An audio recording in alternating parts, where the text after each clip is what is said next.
Hi, my name is Matt Jagitsch. I am born and raised and educated here in the state of Illinois. I grew up in Jacksonville and after high school attended 1 year at Lincoln Community College in Springfield and then transferred to Eastern Illinois University. There I was an art major with a studio option and an art history minor, and I am currently residing in Sterling, Illinois. When I was there, it was the early 90s. So that was Al Moldrowski was there, Carl Weiland, Jerry McRoberts, Jeff Beauchart was a three-dimensional teacher that I had there. So yeah, it was a while ago. After college, my wife and I got married within about a month. I took a job in a non-art related field as a house painter. So I don't know if I thought maybe having a brush in my hand made that art related, but it did not. And then our first of 3 sons was born within that year. So with all that going on, especially for a young couple, art kind of fell by the wayside for me. And unfortunately, it stayed that way for about 28 years. So you fast forward that amount of time and it's February 2021 and we're right in the middle of COVID. I'm still actually in the house painting industry, however now I'm a self-employed contractor. And construction in my area at least kept rolling pretty well during that time. But I did find that there were a few more lulls and a little more downtime than normal. So I kind of found myself at home a little bit more than I normally would during the winter. My wife is an elementary school teacher and she was teaching remotely at that time. So with both of us home during the week, that was kind of all it took for her to say, we need to find something for you to do. So I just began drawing again, and within a month that turned into getting into reverse drawing, which was something that I had not done since 1983.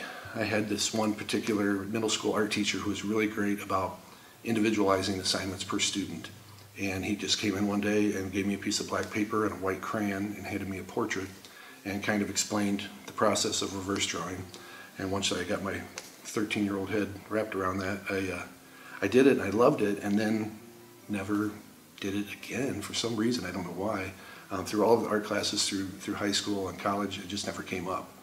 So then when this recent kind of art awakening happened with me, I remembered that and thought, I think I want to try that. So I kind of began to experiment with different pencils and papers and find something that I liked. I didn't want to do the whole, the construction paper and crayon like he had given me originally, but found some materials that I liked and really began to embrace the medium.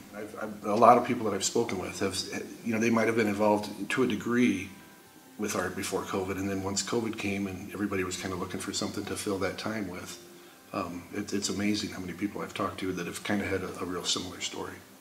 I like to have a certain level of intensity in my pieces. I like to try to convey an emotion.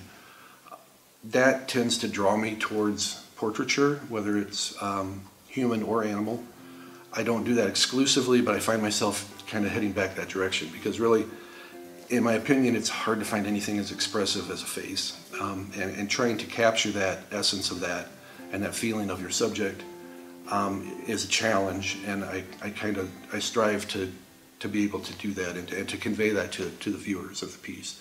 So a lot of it is portraiture. There are some other things. There's a little bit of still life. I've done a few landscapes, some more mechanical pieces, but portraiture is definitely what I go for. And with the medium itself, I've always been really drawn towards black and white photography, and to do the reverse drawing is kind of a way for me, at least, to try to capture that dramatic contrast of black and white photography in a manual manner by drawing it.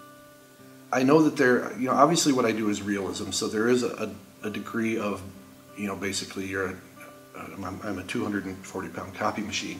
But I like to be able to, I've had people walk by pieces when I've had them up, and they've said, we walked by and we thought that they were photographs. And that's a wonderful compliment. I appreciate that greatly. And the people that do hyperrealism and photorealism, it's amazing to me. But for me personally, I encourage people that say that to me to get up close to the piece and to look at the line work and to see the process. You can see what's happened to that. And a lot of that comes from a few years ago, my wife and I and oldest son went to Italy. And while going through Rome, you know, you're seeing all this just amazing art. And we stopped at the Galleria Borghese, and I'm a huge Caravaggio fan.